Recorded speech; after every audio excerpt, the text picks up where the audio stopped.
ಆತ್ಮೀಯ ಕನ್ನಡ ಪಿಕ್ಚರ್ ವೀಕ್ಷಕರಿಗೆ ನಮಸ್ಕಾರ. ನಾನು ಪಲ್ಲವಿ ಎನ್ರಾಜ್. ಮ್ಯಾಕ್ಸಿಮಮ್ ಆಗಿ ಮಾಸ್ ಕೊಟ್ಟು ಮಾಸ್ ಆಲ್ರೆಡಿ 1 ವರ್ಷ ಇವತ್ತಿಗೆ ಕಂಪ್ಲೀಟ್ ಆಗಿದೆ. ಎಸ್, ಇದೇ ಕ್ರಿಸ್ಮಸ್ಗೆ ಮಾರ್ಕ್ ರಿಲೀಸ್ ಆಗಿದೆ. ನಾವಂತೂ ಮಾರ್ಕ್ ಮಾಡ್ಕೊಂಡಿದ್ವಿ ಸಿನಿಮಾನ ನೋಡ್ತೀವಿ ಅಂತ. ಸದ್ಯಕ್ಕೆ ಥಿಯೇಟರ್ ಫುಲ್ ಹೇಳ್ತಾ ಇರೋದು ಒಂದೇ ಒಂದು ಮಾತು, ಮ್ಯಾಕ್ಸಿಮಮ್ ಮಾಸ್ಗಿಂತ 2 ಪಟ್ಟು ಸಿನಿಮಾ ಇದು ಮಾರ್ಕ್ ಅಂತ. ಎಸ್, ಸದ್ಯಕ್ಕೆ ನನ್ನ ಜೊತೆಗೆ ಪ್ರತಾಪ್ ನಾರಾಯಣ್ ಅವರಿದ್ದಾರೆ. ಸೊ ಸಿನಿಮಾದಲ್ಲೂ ಕೂಡ ಆಕ್ಟ್ ಮಾಡಿದ್ರೆ ಅವರ ಒಂದು ಕ್ಯಾರೆಕ್ಟರ್ ಅವರಿಗೆ ನೋಡಿ ಏನನ್ನಿಸ್ತು, ಜನನೆಲ್ಲ ನೋಡಿ ಕ್ರೇಜ್ ನೋಡಿ ಏನನ್ನಿಸ್ತು, ಸೊ ಕೇಳ್ತಾ ಹೋಗೋಣ. ಹಾಯ್ ಸರ್, ಹೇಗಿದೆ ಸರ್ ವೈಬು? ತುಂಬಾ ಚೆನ್ನಾಗಿದೆ ಮೇಡಮ್. ಬೆಳಗ್ಗೆ ಆಕ್ಚುಲಿ ನಾವೆಲ್ಲ ರಾತ್ರಿ ಎಲ್ಲ ನಿದ್ರೆನೆ ಮಾಡಿಲ್ಲ, ಒಂದು 2 ಅವರ್ ನಿದ್ರೆ ಮಾಡಿದ್ದೀನಿ. ತುಂಬಾ ಎಕ್ಸೈಟ್ ಆಗಿದ್ದೆ. ಬಟ್ ಸಿನಿಮಾ ನೋಡಾದ್ಮೇಲೆ ಒಂದು ಖುಷಿ, ಒಂದು ಸ್ಯಾಟಿಸ್ಫ್ಯಾಕ್ಷನ್. ಓಕೆ, ನಾವು ಪಟ್ಟಿದಂತ ಕಷ್ಟ ಆ ಫಲ ಅಲ್ಲಿ ಸ್ಕ್ರೀನ್ ಮೇಲೆ ಕಾಣಿಸ್ತಿತ್ತು. ಅಂಡ್ ನಾನೆಲ್ಲ ನಮ್ಮ technician, direction department, all my crew ಅವ್ರಿಗೆ ಥ್ಯಾಂಕ್ಸ್ ಹೇಳಕ್ ಇಷ್ಟಪಡ್ತೀನಿ. ಎಲ್ರದ್ದು ಸಪೋರ್ಟ್ ತುಂಬಾನೇ. ಯಾಕಂದ್ರೆ ನಾವು 4 ತಿಂಗಳಲ್ಲಿ ಮಾಡಿ ಆ ಸಿನಿಮಾ ನೋಡ್ತಿರ್ಬೇಕಾದ್ರೆ ಆಕ್ಚುಲಿ ನನಗೆ ಏನು ಮಿಸ್ಟೇಕ್ ಕಾಣಿಸಿಲ್ಲ. ನಾನು ಸಿನಿಮಾನು ಅಂತ ಹೇಳ್ತಿಲ್ಲ, ಬಟ್ ಪ್ರತಿ ಒಂದು ಸೀನ್ ನಾನು ನಮ್ಮ ಡೈರೆಕ್ಟರ್ ಎಷ್ಟು ಚೆನ್ನಾಗಿ ಜಸ್ಟಿಫೈ ಮಾಡೋರಂದ್ರೆ ಇಂಟರ್ಲಿಂಕ್ ಎಸ್ಪೆಷಲಿ. ಯಾಕಂದ್ರೆ ತುಂಬಾ ಕಾಂಪ್ಲಿಕೇಟ್, ಆ ತರ ಸ್ಟೋರಿ ಟೆಲಿಂಗ್ ಬಂದು ತುಂಬಾ ಕಷ್ಟ. ಒಂದು ಮಿಸ್ ಆದ್ರೇನು ಕತೆ ಉಲ್ಟಾ ಹೊಡೆದ್ಬಿಡುತ್ತೆ. ಬಟ್ ತುಂಬಾ ಚೆನ್ನಾಗಿ ಮಾಡೋರೆ. ನಾನು ಇಲ್ಲಿ ಆಕ್ಟ್ ಮಾಡಿದೀನಿ ಅಂತ ನಾನು ಸಿನಿಮಾ ನೋಡಿಲ್ಲ, ಒಬ್ಬ ಫ್ಯಾನ್ ಆಗಿ ನೋಡಿದೆ. ನಾನು ಒಬ್ಬ ಸುದೀಪ್ ಸರ್ ಫ್ಯಾನ್. ಸೊ ಸಿನಿಮಾನ ಎಡ್ಜ್ ಆಫ್ ದ ಸೀಟಲ್ಲಿ ಕುತ್ಕೊಂಡೆ ನಾನು ಸಿನಿಮಾ ಪೂರ್ತಿ ನೋಡಿ ಎಂಜಾಯ್ ಮಾಡಿದೆ ಮೇಡಮ್. ನೀವ್ ಹೇಳ್ಬೇಕಿನ್ನ ನಿಮ್ಗೆ ಏನ್ ಅನ್ಸ್ತು ಅಂತ. ಅದೇ ಸರ್, ನಾನು ಅವಾಗಲೇ ಲೀಡ್ ತಗೋಬೇಕಾದ್ರೆ ಹೇಳ್ದೆ ಮ್ಯಾಕ್ಸಿಮಮ್ ಮಾಸ್ ದುಪ್ಪಟ್ಟಾಗಿದೆ ಅಂತ. ಸೊ ಈ ಒಂದು ಶೇಡ್ ಅಲ್ಲಿ ಸುದೀಪ್ ಸರ್ನ ನೋಡಿರಲಿಲ್ಲ. ನೀವು ಒಂದು ಫ್ಯಾನ್ ಬಾಯ್ ಆಗಿ ಆ ಒಂದು ಥಿಯೇಟರ್ ನಲ್ಲಿ ಅವ್ರನ್ನ ಫೀಲ್ ಮಾಡ್ಬೇಕಾದ್ರೆ ಅವರು ಕ್ರೇಜ್ ನೋಡ್ವಿ ಏನ್ ಅನ್ನಿಸ್ತು? ನಾನು ಆಕ್ಚುಲಿ ಎಗರಾಡ್ತಿದ್ದೆ, ಕಿರ್ಚಾಡ್ತಿದ್ದೆ. ನನಗೆ ಒಂಥರ ಕೆಲವೊಂದು ಸೀನಲ್ಲಿ ಗೂಸ್ ಬಂಪ್ಸ್ ಎಲ್ಲ ಬರಕ್ ಶುರು ಆಗೋಯ್ತು. ಒಳ್ಳೆ experience madam. You sharing a screen presence with Sudeep sir. ಆಮೇಲೆ ನೀವು ನೋಡ್ತಿರ್ಬೇಕಾದ್ರೆ ನಮ್ಗೆ ಒಂಥರ ಎಮೋಷನ್ ಆಗುತ್ತೆ, ಮಿಕ್ಸ್ಡ್ ಎಮೋಷನ್. ಒಂಥರ ಅದು ಎಕ್ಸ್ಪ್ರೆಸ್ ಮಾಡಕ್ಕಾಗಲ್ಲ. ಜೊತೆಗೆ ನೀವು ಸ್ಕ್ರೀನ್ ಅಲ್ಲಿ ಬಂದಿದ್ದು ಒಂದು ಎಕ್ಸೈಟ್ಮೆಂಟ್ ಇರುತ್ತೆ. ಸಿನಿಮಾ ರಿಲೀಸ್ ಅಪ್ಪ ನಾಳೆ ಹೇಗಿರುತ್ತೋ ಏನೋ ಅನ್ನೋದು ಭಯ ಎಲ್ರಿಗೂ ಇರುತ್ತೆ. ಸೊ ಆ ಭಯದ ಜೊತೆಗೆ ಸಿನಿಮಾ ನೋಡಿ ಆ ಎಕ್ಸ್ಪೀರಿಯನ್ಸ್ ಹೇಗಿತ್ತು?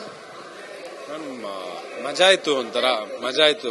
It was worth. ನಾನು ಹೇಳಿದ್ನಲ್ಲ ಬರೀ 2 ಅವರ್ ಮನಗಿದೆ ಅಂತ.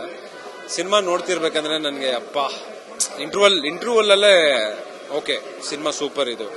ಏನಂದ್ರೆ ಇಂಟರ್ವಲ್ ಮುಗ್ದಾದ್ಮೇಲೆ ಆಡಿಯನ್ಸ್ ರಿಯಾಕ್ಷನ್ ಇದೆಯಲ್ಲ ಮೇಡಮ್, ನನ್ಗೆ ಅಲ್ಲಿ ನೋಡ್ತಿದ್ದೆ, ನಾನು ಎಲ್ಲರೂ ಅಬ್ಸರ್ವ್ ಮಾಡಿದೆ. ಎಲ್ಲರೂ ತುಂಬಾ ಎಂಜಾಯ್ ಮಾಡ್ತಾ ಇದ್ರು. ಆಮೇಲೆ ನಾನು ಅಷ್ಟೇ ಒಬ್ಬ ಫ್ಯಾನ್ ಆಗಿ ಎಂಜಾಯ್ ಮಾಡ್ತಿದ್ದೆ. And I am sure this movie will make a big name. ನಾನು ಹಾಗೆ ರಿವ್ಯೂ ತಗೊಂಡ್ ಬರ್ಬೇಕಾದ್ರೆ ಕೆಲವೊಂದಷ್ಟು ಜನ ಒಳ್ಳೆ ರಿವ್ಯೂಸ್ ಕೊಟ್ರು, ಇನ್ ಕೆಲವೊಂದಷ್ಟು ಮ್ಯಾಕ್ಸ್ ಪಾರ್ಟ್ 2 ತರ ಇದೆ ಲೈಕ್ ಆ ಒಂದಷ್ಟು ರಿವ್ಯೂಸ್ ಕೊಟ್ರು. ಇದೆಲ್ಲ ನಿಮ್ ಕಿವಿಗೆ ಬಿತ್ತಾ? ಹೇಗ್ ತಗೊಂಡ್ರಿ ಇದನ್ನ? ಇಲ್ಲ, ಇನ್ನ ನನಗೇನು ಬಿದ್ದಿಲ್ಲ. So again we should accept audience ತುಂಬಾ ಸ್ಮಾರ್ಟ್ ಇದ್ದಾರೆ. ಅವ್ರಿಗೆ ಗೊತ್ತು. ಸೊ ನಾವು ಬಂದ್ಬಿಟ್ಟು ನಾವು ವಾದಿಸಬಾರ್ದು. ಅವ್ರಿಗೆ ಏನ್ ಅದಿಷ್ಟ ಮಜಾ ಕೊಡ್ತಿದೆ ಅದನ್ನ ನಾವು ಎಂಜಾಯ್ ಮಾಡ್ಬೇಕಲ್ವಾ. ಓಕೆ, ಆಫ್ಟರ್ ಫಸ್ಟ್ ಶೋ ಮಾತಾಡಿದ್ರ ಟೀಮ್ ಜೊತೆಗೆ ಏನಂದ್ರು ಟೀಮ್ ಅವರು? ಎಲ್ಲ ಎಕ್ಸೈಟ್ ಆಗಿದ್ದಾರೆ, ಎಲ್ಲರೂ ಖುಷಿಯಾಗಿದ್ದೀವಿ. ಸೊ ಮತ್ತೆ ಇನ್ನೊಂದು ಶೋ ನೋಡ್ತೀರಿ, ಮತ್ತೆ 10 o'clock ಶೋನು ಹೋಗಿ ತಿಂಡಿ ಮಾಡ್ಕೊಂಡ್ಬಂದು ಇನ್ನೊಂದು ರೌಂಡ್ ಬ್ಯಾಕ್ ಟು ಬ್ಯಾಕ್ ನೋಡ್ಕೊಂಡು. So most of my friends family ಎಲ್ಲ ಬರ್ತಿದ್ದಾರೆ. ಸೊ ಅವ್ರ ಜೊತೆ, ಯಾಕಂದ್ರೆ ಇದು ಪಕ್ಕ ಫ್ಯಾಮಿಲಿ, ಇವಾಗೆಲ್ಲ ಬಂದಾಗ ಅವ್ರ ಒಂದು ರಿಯಾಕ್ಷನ್ ಅಲ್ಲಿ ಗೊತ್ತಾಗತ್ತೆ ನಮ್ಗೆ ಹೆಂಗ್ ಮಾಡಿದ್ದೀರಿ ನಾವು ಅನ್ನೋದೊಂದು ಅವ್ರ ಫೇಸ್ ಅಲ್ಲೇ ಗೊತ್ತಾಗ್ಬಿಡುತ್ತೆ. ಓಕೆ, ಈ ಒಂದು ಕ್ರೇಜ್ ನಡುವೆ ಸದ್ಯಕ್ಕೆ ಒಂದಷ್ಟು ಚರ್ಚೆ ಆಗ್ತಾ ಇದೆ, ಒಂದಷ್ಟು ವಿಚಾರ. ನೆನ್ನೆ ಕಂಪ್ಲೇಂಟ್ ವರೆಗೂ ಕೂಡ ಹೋಗಿದೆ. ಸುದೀಪ್ ಸರ್ ಅವರ ಒಂದು ಫ್ಯಾನ್ಸ್ ಸೋಗಿನಲ್ಲಿ ಒಂದಷ್ಟು ಜನ ಮಾಡಿರೋ ಕೆಲಸದಿಂದ ಕಂಪ್ಲೇಂಟ್ ವರೆಗೂ ಹೋಗಿದೆ. ಬಿತ್ತಾ ವಿಷಯ ಕಿವಿಗೆ ಏನ್ ಅನಿಸ್ತು? ನಾನು ಶೂಟ್ ಅಲ್ಲಿ ಬಿಸಿ ಇದ್ದೆ. ಶೂಟಿಂಗ್ ಮುಗಿಸ್ಕೊಂಡ್ ಬಂದೆ, ರಾತ್ರಿ 10 ಗಂಟೆ ಆಗಿತ್ತು. ಅದೇ ಹೇಳಿದ್ನಲ್ಲ, ನಿದ್ರೆ ಮಾಡಿಲ್ಲ, ಟಯರ್ಡ್ ಆಗಿದೆ ಎಕ್ಸೈಟ್ಮೆಂಟ್ ಅಲ್ಲಿ.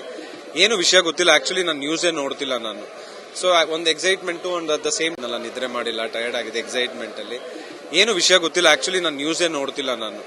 ಸೊ ಒಂದು excitement and at the same time ಕೆಲಸ ನಡೀತಾ ಇತ್ತು. ಸೊ ಬ್ಯುಸಿ ಆಗಿದ್ದೆ.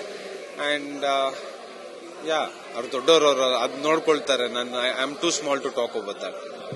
ಒಂದ್ ಕಡೆ ಅದೇ ಪ್ರೀ ರಿಲೀಸ್ ಇವೆಂಟ್ ಅಲ್ಲಿ ಒಂದು ಸ್ಟೇಟ್ಮೆಂಟ್ ಕೊಟ್ಟರೆ, ಸೊ ಅದು ಪೈರಸಿ ವಿರುದ್ಧವಾಗಿ ಕೊಟ್ಟಿರೋದು ಅಂತ ಸುದೀಪ್ ಸರ್ ಆಲ್ರೆಡಿ ಕನ್ಫರ್ಮೇಶನ್ ಕೊಟ್ಟರು. ಸೊ ಅದಾದ ನಂತರದಲ್ಲೂ ಯುದ್ಧ ಅಂತಾರೆ, ರೆಡಿ ಅಂತಾರೆ. ಈ ಒಂದಷ್ಟು ಸ್ಟೇಟ್ಮೆಂಟ್ ಎಲ್ಲೋ ಒಂದ್ ಕಡೆ ಸಿನಿಮಾಗೆ ನೆಗೆಟಿವ್ ಆಗುತ್ತಾ ಅಂತ? ಇಲ್ಲ ಮೇಡಮ್, ಅದೇನಾಗಲ್ಲ. ಅವ್ರೇನು ಯಾರಿಗೂ ಸ್ಪೆಸಿಫೈ ಮಾಡಿಲ್ವಲ್ಲ. ಸೊ ಕ್ಲಾರಿಟಿ ಸಿಕ್ಕಿದೆ. ಸೊ ಎಲ್ಲ everything is going good. So ಜನ ಬಂದು ನೋಡ್ತಾರೆ, ಫಾರ್ ಶೋರ್ ನೋಡ್ತಾರೆ. ಅಂಡ್ 440 ಸ್ಕ್ರೀನಿಂಗ್ ನಡೀತಾ ಇರೋದು first day first show. And ಎಲ್ಲಾನು ಅಷ್ಟೇ so we have so many screen. That means ಜನ ಬರ್ತಾ ಇದ್ದಾರೆ. ಸೊ ಎಲ್ಲರೂ ಬರ್ತಾರೆ ಮೇಡಮ್. ಇಟ್ಸ್ ಜಸ್ಟ್ ದಟ್ ಒಂದಷ್ಟು ಜನ ಏನೋ ಮಿಸ್ಅಂಡರ್ಸ್ಟ್ಯಾಂಡಿಂಗ್ ಆಗಿದೆ. ಸೊ ಎಲ್ಲ ಸರಿ ಹೋಗ್ಬಿಡುತ್ತೆ. ಆ ಒಂದು ಮಿಸ್ಅಂಡರ್ಸ್ಟ್ಯಾಂಡಿಂಗ್ ಮಾಡ್ಕೊಂಡಿರೋರ್ಗೆ ಏನ್ ಹೇಳಕ್ ಬರ್ತೀರಾ, ಒಂದು ಕ್ಲಾರಿಟಿ ಕೊಟ್ಬಿಡ್ಬೋದಲ್ವಾ? ನಾನು ಹೇಳಿದ್ನಲ್ಲ ಮೇಡಮ್, ನೀವು ಇಷ್ಟದಲ್ಲಿ ನಾನು ತುಂಬಾ ಚಿಕ್ಕವನು, ನಾನು ಮಾತಾಡಿದ್ರೆ ತಪ್ಪಾಗತ್ತೆ. ದೊಡ್ಡವರು ಅವರವರೇ ಮಾತಾಡಿ ಬಗೆಹರಿಸ್ಕೊಳ್ತಾರೆ. ನಾವು ಅಷ್ಟೇ, ಇನ್ನೇನು ಹೇಳಕ್ಕಾಗಲ್ಲ ಅದ್ರ ಬಗ್ಗೆ. ಓಕೆ, ಒಂದ್ ಕಡೆ ಫ್ಯಾನ್ಸ್ ವಾರು, ಸ್ಟಾರ್ ವಾರ್ ಕೂಡ ನಡೀತಿದೆ.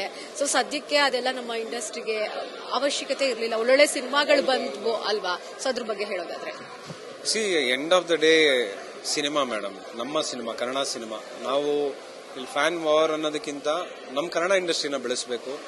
ಸೊ ಅದೆಲ್ಲ ಪಕ್ಕಕ್ಕೆ ಇಟ್ಬಿಟ್ಟು ನಾವು ನಮ್ಮವರು ಅನ್ನೋ ಒಂದು ಮನೋಭಾವದಲ್ಲಿ ನಾವು ಸಿನಿಮಾನ ನೋಡಬೇಕು. ಬರೀ ನಮ್ಮ ಸಿನಿಮಾ ಅಂತ ಹೇಳ್ತಿಲ್ಲ ನಾನು. ಇವಾಗ ನಮ್ಮ 45 ರಿಲೀಸ್ ಆಗಿದೆ. ನಿಮಗೂ ಕಂಗ್ರ್ಯಾಚುಲೇಷನ್ಸ್. ಕೇಳ್ಪಟ್ಟೆ ತುಂಬಾ ಚೆನ್ನಾಗಿದೆ ಅಂತ, ಖುಷಿ ಆಯ್ತು. V enjoy. End of the day ನಮ್ಮ ಕನ್ನಡ ಸಿನಿಮಾ ಇನ್ನೊಂದು ಸಿನಿಮಾ ಗೆದ್ದರೆ ನಾವು ಗೆದ್ದಷ್ಟೇ ಖುಷಿ ಮೇಡಮ್. ಸೊ ಅದರಲ್ಲಿ ಮಧ್ಯದಲ್ಲಿ ಏನೋ ಒಂದು ಡಿಫ್ರೆನ್ಸ್ ಆಗತ್ತೆ. ಸೊ ಜನನು ತುಂಬಾ ಸ್ಮಾರ್ಟ್ ಇದ್ದಾರೆ, ಖಂಡಿತವಾಗ್ಲೂ ಅವ್ರೆಲ್ಲ ಬಂದು ನೋಡ್ತಾರೆ. ಒಂದು ಒಳ್ಳೆ ಸಿನಿಮಾ ಬಂದಾಗ ಖಂಡಿತವಾಗ್ಲೂ ಬಂದು ನೋಡ್ತಾರೆ. ನಂಬಿಕೆ ಇದೆ. 45 ಯಾವಾಗ ನೋಡ್ತೀರಾ? ನೋಡ್ತೀನಿ ಮೇಡಮ್, ನಾಳೆನೆ ನೋಡ್ತೀನಿ. ಇವತ್ತು ಸ್ವಲ್ಪ ನಮ್ಮ ಸಿನಿಮಾದೆಲ್ಲ ಮುಗಿಸ್ಕೊಂಡು, ಬಿಕಾಸ್ ನಾನು ತುಂಬಾ ಒಳ್ಳೊಳ್ಳೆ ರಿವ್ಯೂ ಕೇಳಿದೆ. ಸೊ ಖುಷಿ ಆಗ್ತಿದೆ. Same time 2 cinema and year end ಆಗೋ ಟೈಮಲ್ಲಿ 2 ಬ್ಯಾಂಗ್ ಆಗಿ ಹಿಟ್ ಆಯ್ತು ಅಂದ್ರೆ ಅದಕ್ಕಿಂತ ಏನೇನ್ ಬೇಕು ನಮ್ಮ ಇಂಡಸ್ಟ್ರಿಗೆ. ಹೌದು. ಅಮ್ಮ ಸಿನಿಮಾ ನೋಡಿದ್ರ? ಏನಂದ್ರು? ಇಲ್ಲ, ಬರ್ತಾರೆ. ನೆಕ್ಸ್ಟ್ ಮಧ್ಯಾಹ್ನ ಬರ್ತಾರೆ ಅಮ್ಮ. ಸೊ ಅವ್ರಿಗೆ ವೈಟಿಂಗ್ ನಾನು. Okay, thank you so much. So ನೋಡಿದ್ರಲ್ವಾ, ಇದು ಪ್ರತಾಪ್ ನಾರಾಯಣ್ ಅವರ ಮಾತಾಗಿತ್ತು. ಕ್ಯಾಮ್ರಾ ಪರ್ಸನ್ ಅರುಣ್ ಜೊತೆಗೆ ಪಲ್ಲವಿ.